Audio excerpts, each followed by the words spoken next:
Vitamin D although அது பேர் vitamin இருந்தாலும் அது ஒரு ஹார்மோனும் கூடங்க. விட்டமின் டி என்ன பண்ணுது அப்படின்னா பேசிக்கா நம்ம சாப்பிட்றப்போ நம்ம சாப்பாடுல இருக்கக்கூடிய கால்சியத்தை அப்சார்ப் பண்ணி போன்ஸ்ல போய் டெபாசிட் பண்றது தான் விட்டமின் டியோட வேலை. இந்த விட்டமின் டி எங்க இருந்து கிடைக்கும் அப்படின்னா சன்லைட்ல இருந்து தான் கிடைக்குது. ஸோ அப்ப சன்லைட் கிடைக்கணும் அப்படின்னா நான் எப்போ போய் எக்ஸ்போஸ் ஆகிக்கணும் என்ன அப்படின்னு கேட்டீங்கன்னா நிறைய பேர் சொல்றது அதிகாலை வெயில்ட்டு.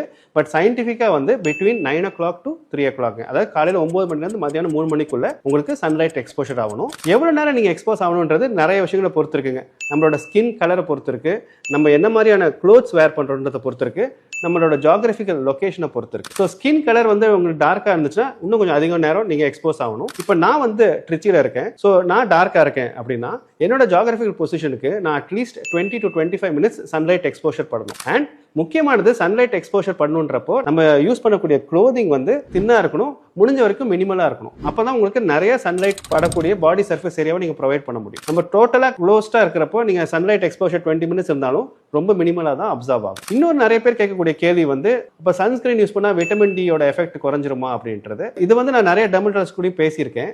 அவங்க என்ன சொல்றாங்க அப்படின்னா நீங்க சன்ஸ்கிரீன் யூஸ்வலா வந்து ஃபேஸ் அண்ட் நெக்கு மட்டும் தான் நம்ம அப்ளை பண்ண போறோம், மிச்ச ஏரியாஸ்ல வந்து அஃப்கோர்ஸ் விட்டமின் டி அப்சார்ப் ஆகும் அப்படின்றதும், அண்ட் சர்டன் சன்ஸ்கிரீன்ஸ்ல வந்து விட்டமின் டி அப்சார்ப்ஷன் வந்து பெருசா ஹிண்டர் ஆகாது அப்படின்றதும் சொல்றாங்க.